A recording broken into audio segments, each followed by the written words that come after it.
ಕುಮಟಾ ಶಿರಸಿ ರಾಷ್ಟ್ರೀಯ ಹೆದ್ದಾರಿ ನಿರ್ಮಾಣ ಕಾಮಗಾರಿಯನ್ನು ಸಂಸದ ವಿಶ್ವೇಶ್ವರ ಹೆಗಡೆ ಕಾಗೇರಿ ಅಧಿಕಾರಿಗಳ ಜೊತೆ ತೆರಳಿ ವೀಕ್ಷಿಸಿ ನಿಗದಿತ ಸಮಯದೊಳಗೆ ಪೂರ್ಣಗೊಳಿಸುವಂತೆ ಸೂಚಿಸಿದರು.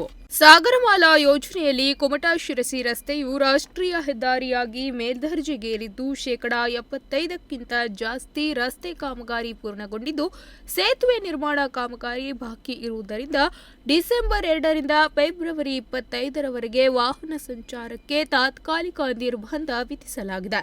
ಸಾರ್ವಜನಿಕರಿಗೆ ತೊಂದರೆಯಾಗದಂತೆ ಕಾಮಗಾರಿ ವೇಗವಾಗಿ ಮುಗಿಸುವಂತೆ ಸೂಚಿಸಿದ ಸಂಸದ ಕಾಗೇರಿಯವರು ಬೆಣ್ಣೆಹೊಳೆ ಸೇತುವೆ ನಿರ್ಮಾಣ ಮತ್ತು ದೇವಿಮನೆ ಘಟ್ಟದ ಭಾಗದಲ್ಲಿ ಕಾಮಗಾರಿ ಪರಿಶೀಲನೆ ನಡೆಸಿದರು.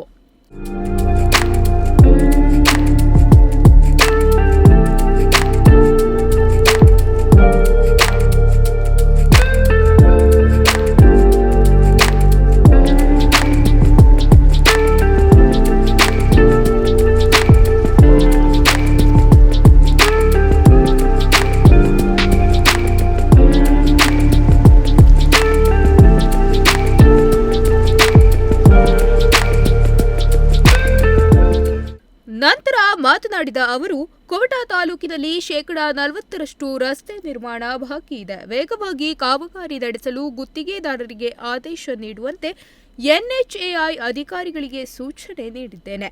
ನಿಗದಿತ ಸಮಯದಲ್ಲಿ ಕಾಮಗಾರಿ ಮುಕ್ತಾಯಗೊಳಿಸುತ್ತೇವೆ ಎಂದು ಭರವಸೆ ನೀಡಿದ್ದಾರೆ ಎಂದು ಹೇಳಿದರು.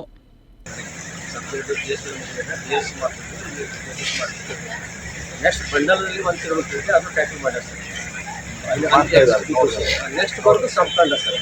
ನೆಕ್ಸ್ಟ್ ಸಂಪಕಂಡದಲ್ಲಿ ಏನಿದೆ ಅಲ್ಲಿ ಸ್ವಲ್ಪ ಎಲೆಕ್ಟ್ರಿಷಿಯನ್ಸ್ ಇರ್ತದೆ, ಲ್ಯಾಂಡ್ ಎಕ್ವಿಷನ್ ಸ್ವಲ್ಪ ಇದೆ ಸರ್ ಪ್ರಾಬ್ಲಮ್. ಅಲ್ಲಿ ಬ್ರಿಡ್ಜು ಒಂದು 5 ಸ್ಟ್ರಕ್ಚರ್ ಬರ್ತದೆ ಸರ್. ಇಲ್ಲಿ ಮತ್ತೆ ಡಿಸ್ಕಸ್ ಮಾಡಿ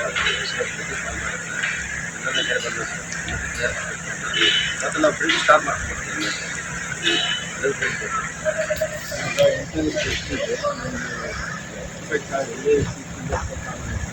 ಈ ಸಂದರ್ಭದಲ್ಲಿ ರಾಷ್ಟ್ರೀಯ ಹೆದ್ದಾರಿ ಯೋಜನಾಧಿಕಾರಿ ಶಿವಕುಮಾರ್, ಆರ್ಎನ್ಎಸ್ ಕಂಪನಿಯ ಅಧಿಕಾರಿಗಳು, ರಾಷ್ಟ್ರೀಯ ಹೆದ್ದಾರಿ ಪ್ರಾಧಿಕಾರದ ಅಧಿಕಾರಿಗಳು ಉಪಸ್ಥಿತರಿದ್ದರು. Nudisiri news desk, Sirsi.